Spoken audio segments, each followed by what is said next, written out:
It's a real pleasure to be here in Pamplona. I have visited before, but this is a slightly more extended visit, and I've had an opportunity to see more of the university and to meet some of the staff and colleagues here and some of the students. So it's a wonderful occasion for me, and I want to talk today rather quickly about a number of aspects of the life and work of Cicely Saunders, and also to conclude with some thoughts about her continuing legacy and what it means for palliative care today. The translator has told me that whatever I say in English will take 30% longer time to say in Spanish, so I'll try and keep that in mind. It's something to do with the richness of the Spanish language and the poverty of the English language. So I'd like to talk to you today about the life of Cicely Saunders, some of her particular contributions to palliative care, and also to reflect a little bit towards the end on what her legacy means for us today and how we continue to keep alive her vision and her ideals. So this is the outline of my lecture. I'll talk a little bit about her early life, rather quickly, going through some of the early years of her life. I want to focus in particular on her special interest in matters of spiritual care, which seems particularly important in the context of the interests of Atlantes and the nature of this university. And then talk about some of the continuing influences and what we can go on learning from her.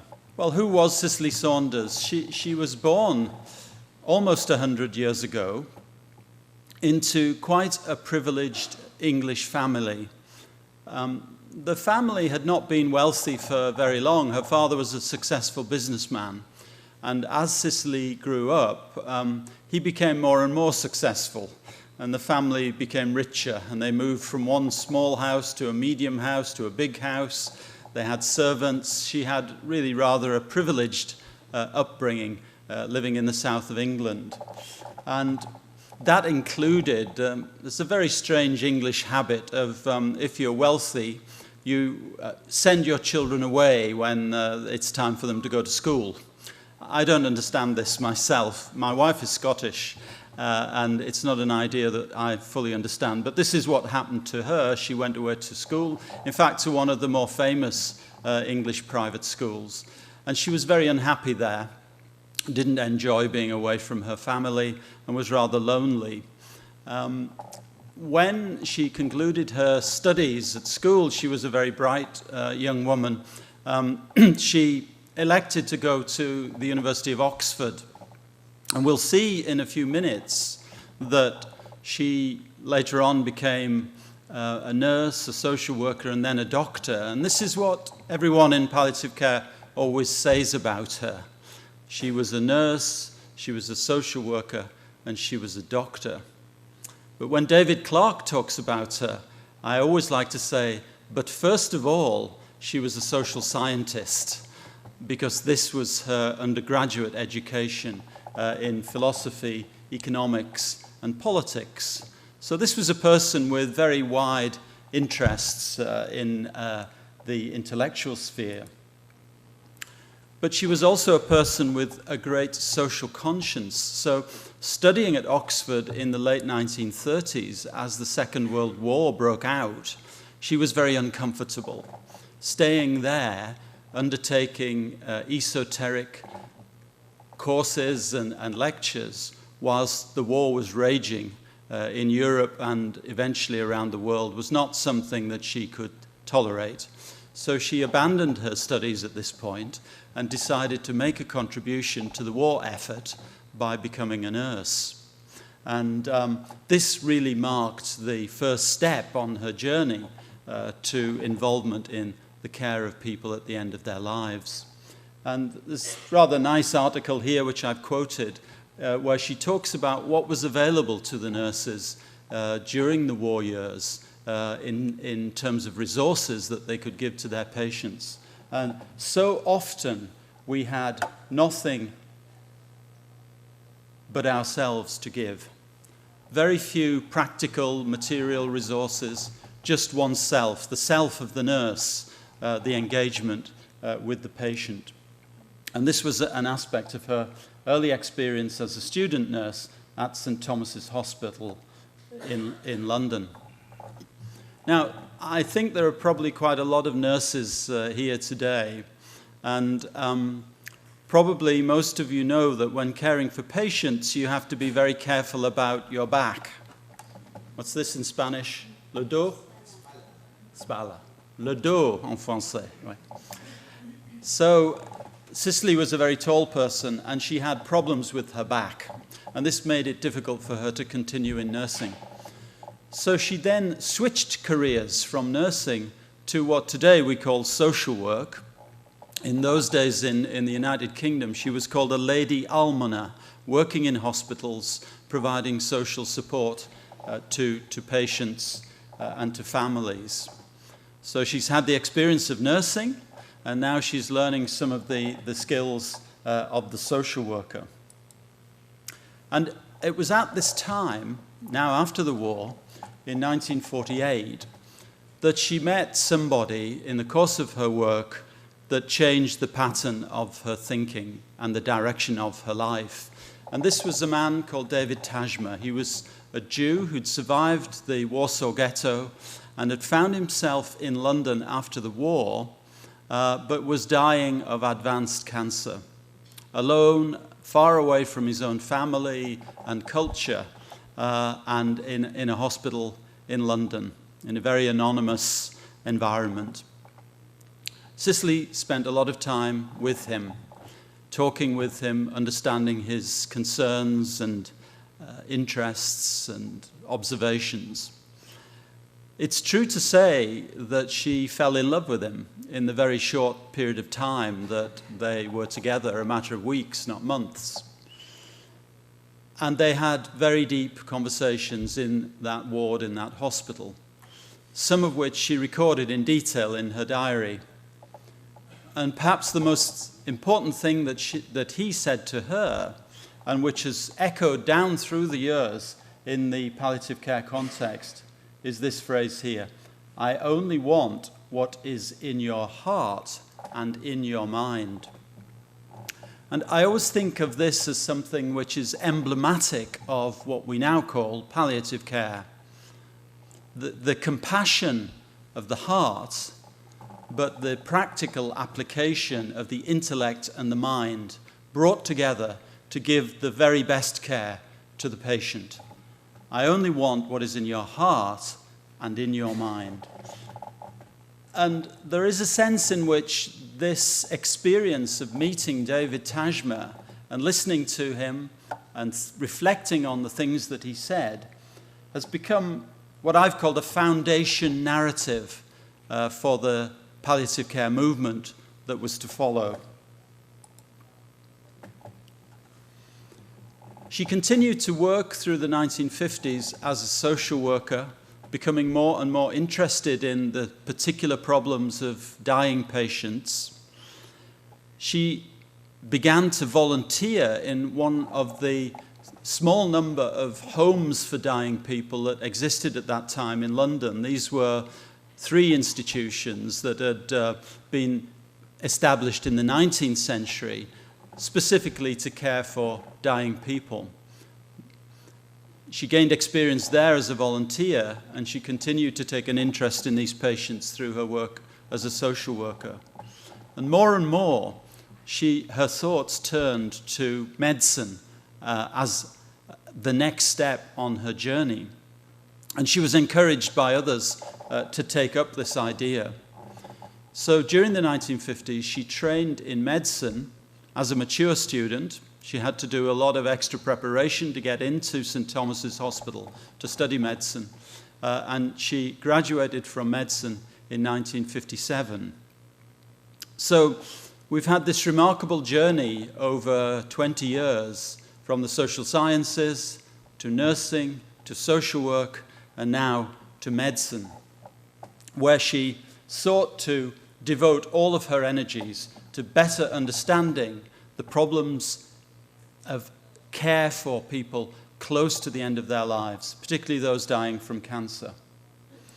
And she started to work in one of these hospices in London, St. Joseph's, recording conversations with patients, learning more about the way that the nurses approach the pain control of the patients.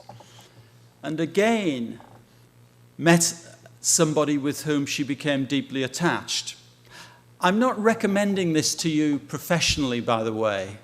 This is a remarkable life which involves certain elements that we wouldn't want to advocate today as an aspect of our professional practice.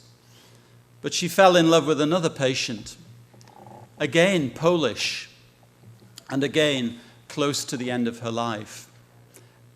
Antony Miknowicz was somebody with whom she was actively involved as a patient in the final weeks of his life, and with whom she was present when he died.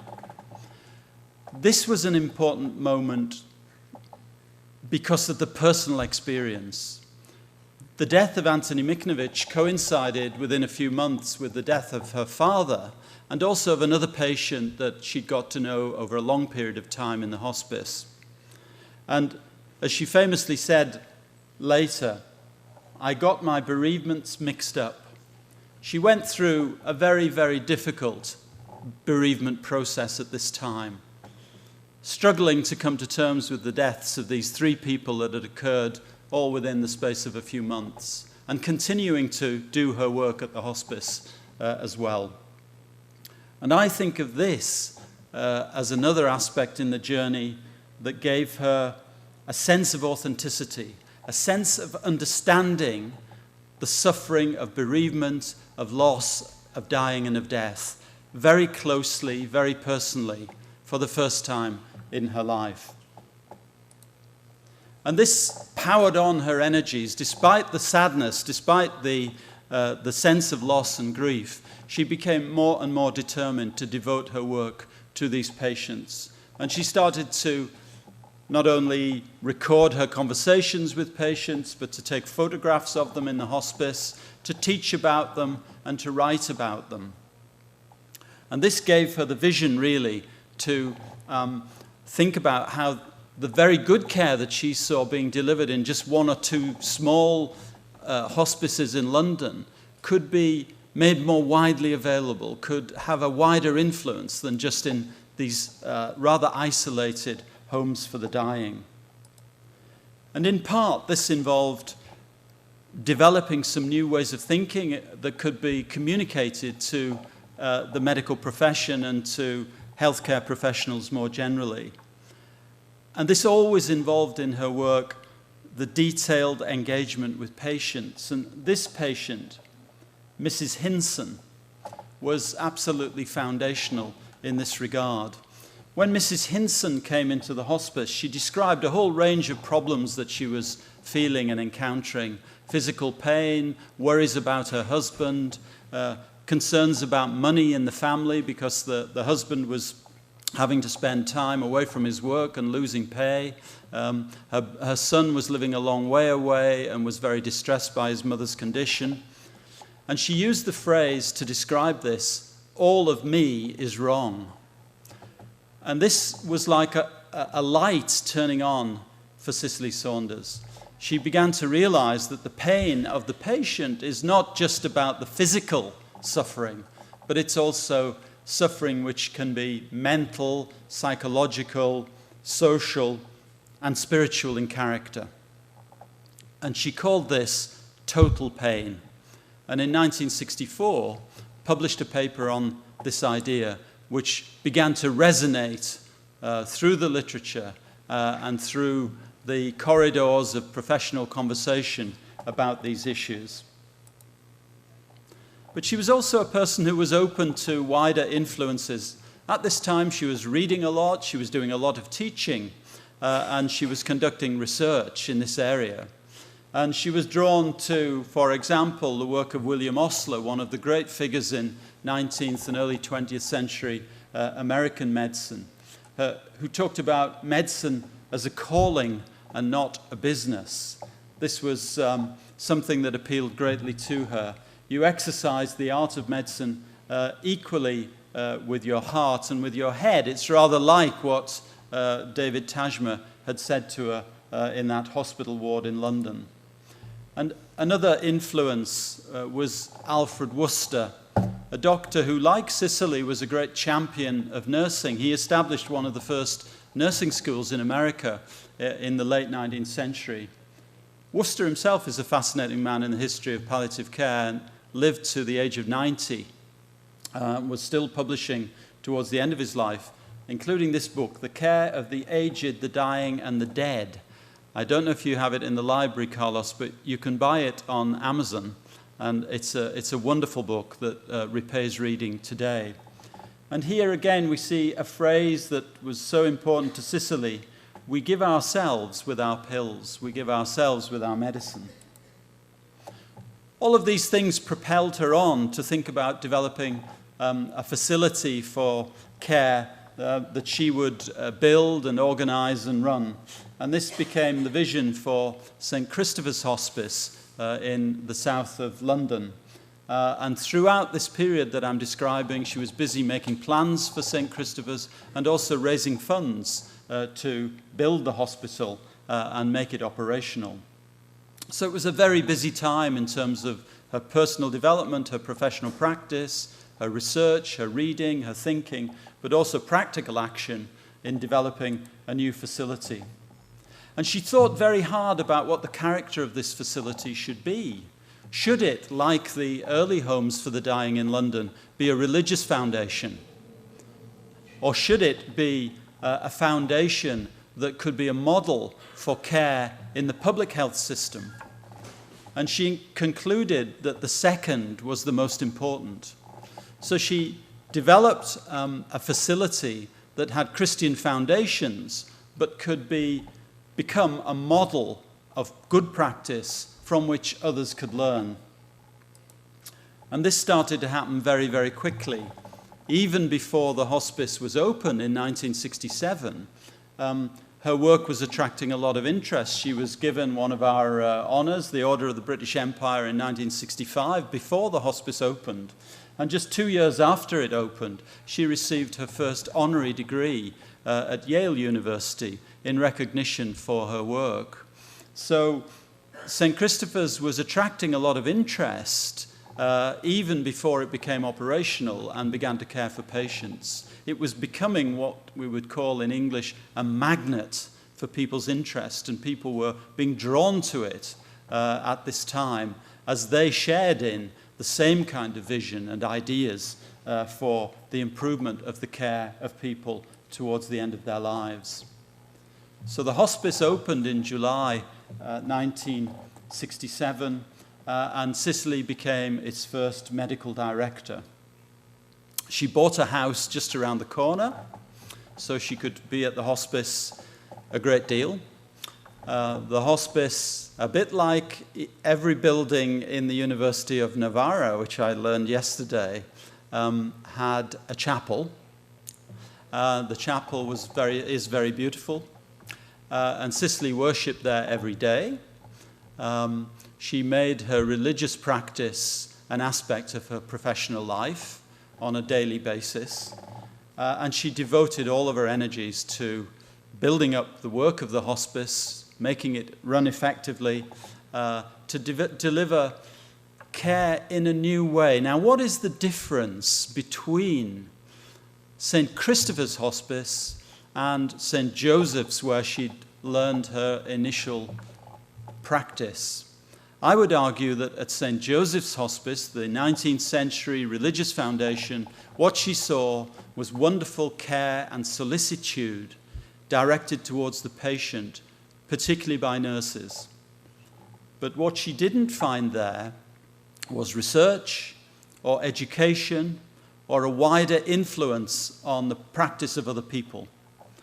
And this was to be the difference with St. Christopher's. It would be a place not only of excellent care, but also a place for research and for education and for influencing the wider environment. And this started to happen very, very quickly. In the early 1970s, she had a visit, one of many, that she was receiving at that time from a surgeon from Montreal, a man called Balfour Mount. So Balfour Mount visited the hospice. He worked there for a week, and he was fascinated by what it was doing. But he couldn't see how this small, isolated hospital could have an effect that would be sufficient to influence the wider healthcare system. He believed that the practices that were going on there should be developed inside the healthcare system, and in particular inside the hospital. So he worked in a large hospital in Montreal, and he wanted to think of how the ideas and the learning that he discovered at St. Christopher's could be introduced into the hospital. And one of the problems that he saw in doing that was the name of this form of care. It was increasingly becoming known as hospice care. But he couldn't find a way in which that made sense in the French language in Canada. He knew that in dealing with the symptoms of patients in medicine, there was a term called palliation.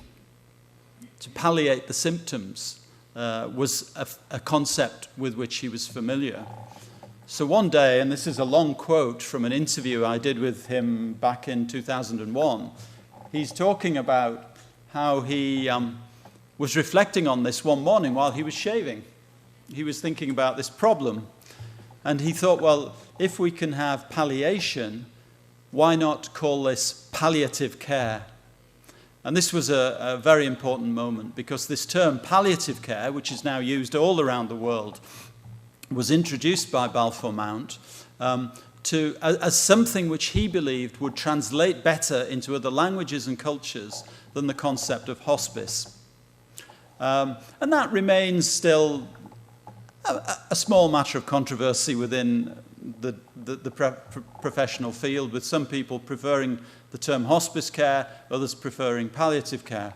But what happened was, Cicely Saunders didn't like the term palliative care very much at first, but slowly she accepted that this would work better globally, internationally, as this set of ideas began to spread around the world. And so this is what we increasingly have come to call it. And with palliative care came research, came reflection on practice, came influencing policy, developing education programs, trying to make an impact beyond the immediate services that were being provided in the hospice into the wider environment. And at this time, in the early 70s, through the 1970s, St. Christopher's became a breeding ground for bright young doctors and nurses and social workers to go to learn, to train, to conduct research, and then to go out and spread out and influence other places.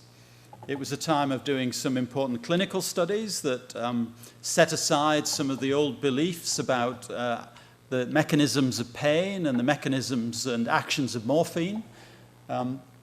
In Britain at that time, it was very common, I imagine it was in Spain, to use these rather complex mixtures that included morphine, alcohol, tincture of cannabis, a whole range of different concoctions.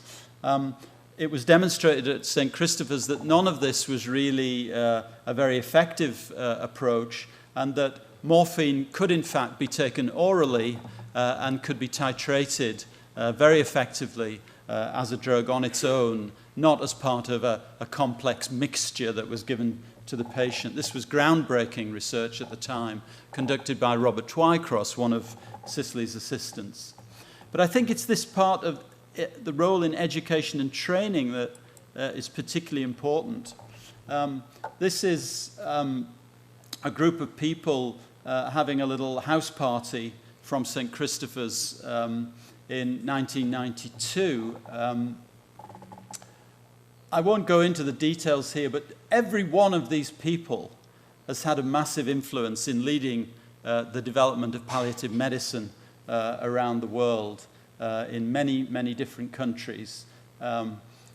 This person here, John Ellershaw, I just pick him out because Professor Centeno was with him last week in Liverpool, working together. These were the junior doctors working with Cicely Saunders at that time, who went on to have a massive influence on the development of palliative care around the world.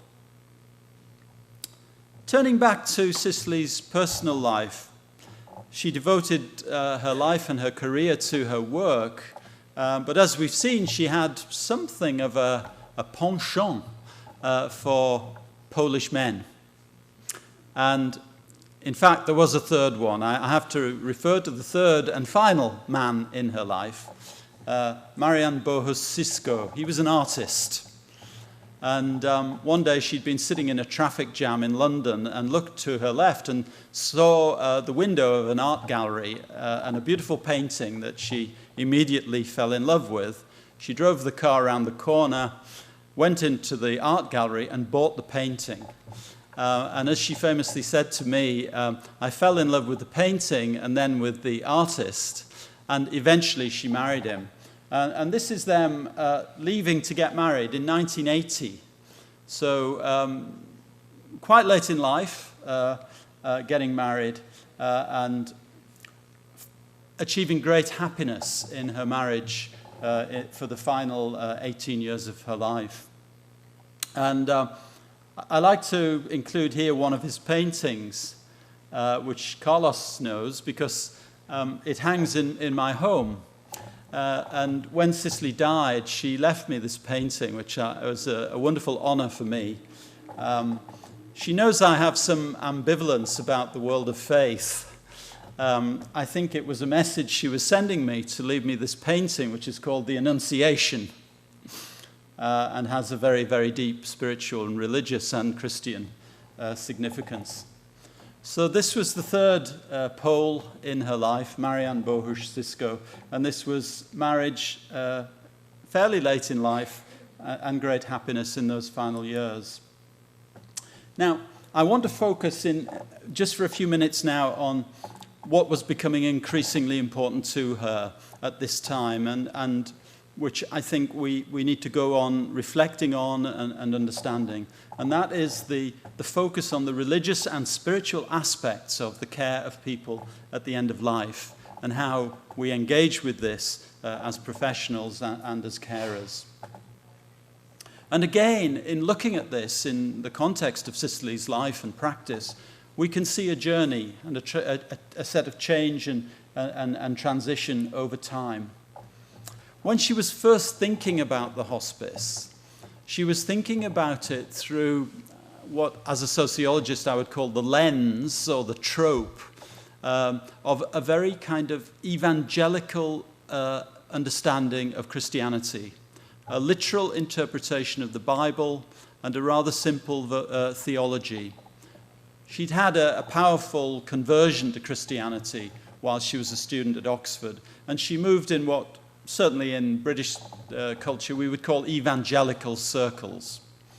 And this was part of her vision at the time for the hospice. And it was a slightly dangerous vision, because there was a sense that the hospice might become a place where you could rescue sinners at the very end of their lives and convert them to faith.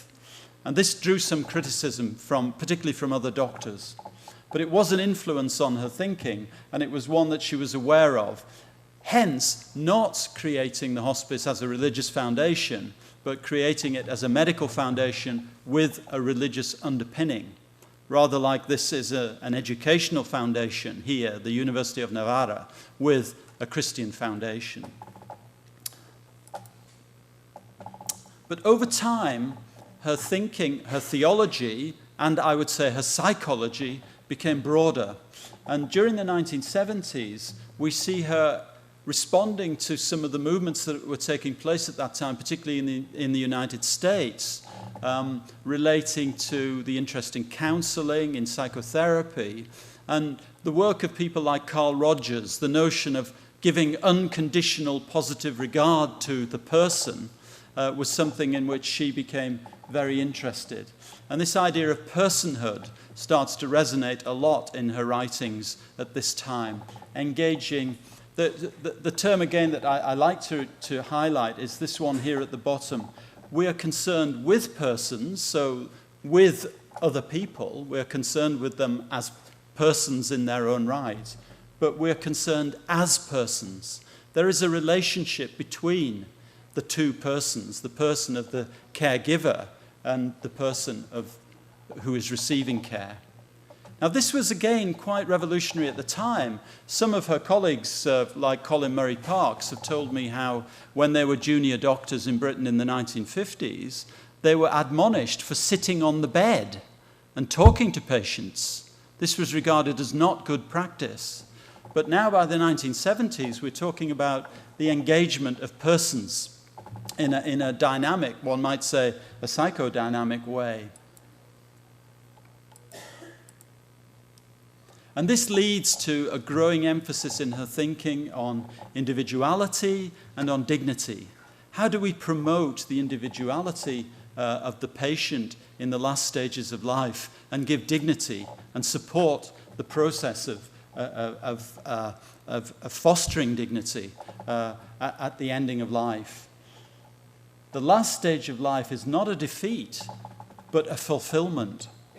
Accepting death's coming is the very opposite of doing nothing. One of the things that she particularly was critical of was the expression often used in Britain in the 1950s and 60s, and sometimes as a piece of news broken to the family. I'm sorry, there's nothing more we can do. Cicely Saunders never accepted that as something that should be said to the family of a dying patient or to a dying patient. Her view was there's always something we can do. Doing nothing is not an option.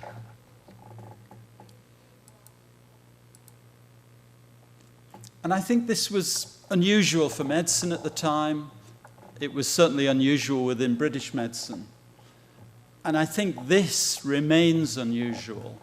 The willingness of a senior doctor to engage with discussions about death and its meaning.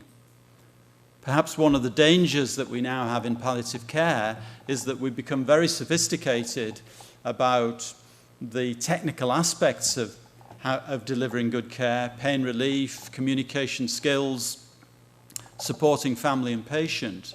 But what is at the center of the activity, the reality of death, the mortality of the patient, is something that perhaps palliative care and palliative medicine is finding difficult to engage with. I've seen recently some new definitions of palliative care that don't include the word dying or death.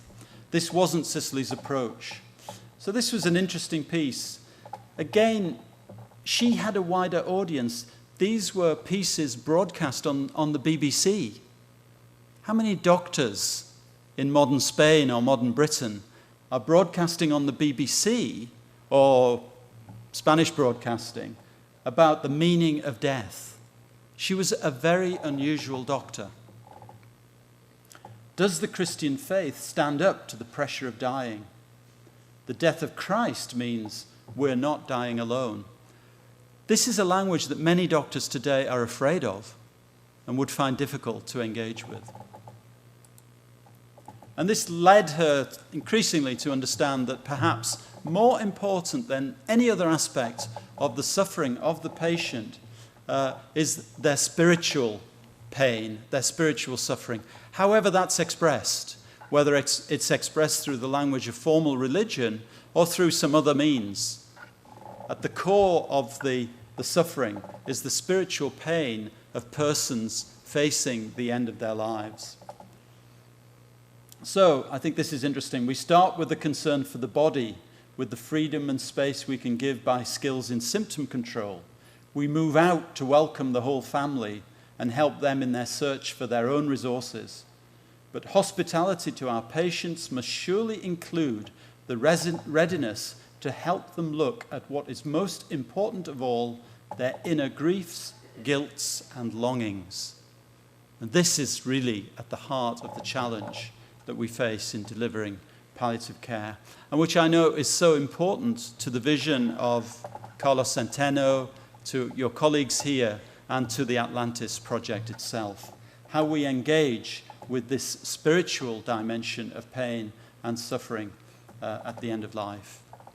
And her argument was, in order to do this, you need a very strong team.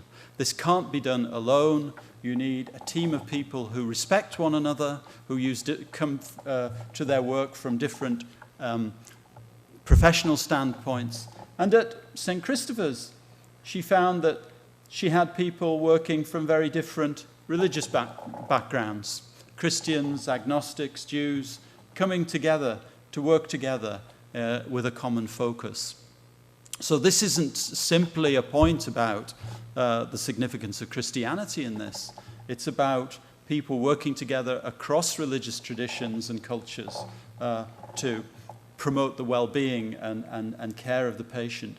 And this was recognized by the Templeton Foundation, a very prestigious prize which she won in 1981 in recognition of her contribution to thinking about spirituality, religion, and medical care at the end of life. So, relevance today, a few words of conclusion. Even by the early 1990s, a number of sociologists were starting to write about the development of palliative care and hospice in ways which sounded a warning bell about what was happening. This very significant paper, The Routinization of Hospice, used ideas from Max Weber, the German sociologist, to suggest that some of the early ideals which had been so beautifully articulated by Cicely Saunders and those working with her were in danger of becoming routinized and becoming less of a passion and more of a formula. And these writings created, I think, a lot of interest and debate, and still do. And some of these papers are well cited and still being referred to in the literature. I think they have a relevance to how we understand the work of Cicely and how it is continuing to resonate, or which aspects of it are being maintained whilst others perhaps are fading away.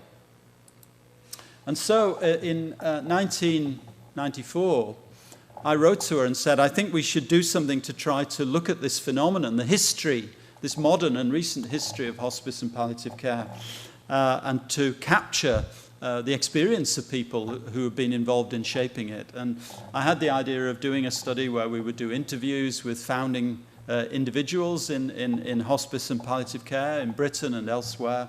And we would also try to preserve some of the documentation associated with these people. And this is Cicely's response to me at that time, very enthusiastic letter, saying, yes, this could be important work. I'll help you in any way I can. So some of the things I have done in that context in relation to Cicely have been to document all of her papers, which are now archived at the King's College London Library. There's a big archive of her papers there that anyone can access. When I discovered them, they were just in the basement of St. Christopher's Hospice, had been abandoned and were in rather poor condition. I think there's a legacy in terms of her personal inspiration. As you talk to people in the world of palliative care, you see and hear about so many lives and careers that have been touched by her influence, directly or indirectly. And perhaps this is best exemplified in the work of the Cicely Saunders Institute, bearing her name and a leading centre for research and teaching in this field, based in London. And I also think that there are many ideas and concepts that bear further thinking, and that Cicely Saunders is herself a subject for scholarship. So some of the things I've tried to do is I've edited a book of her letters, which has been widely read, 700 letters written over the period 1959 to 1999, give a very good insight into her interests and activities. I've edited a collection of her most important clinical papers, 42 different papers, written between 1958, her first publication, just as she graduated, and 2004. And I'm working on a new biography of Cicely, which I hope to give more attention to in the next few years, building on the work of Shirley de Boulay, who wrote a very good biography, first published in 1984.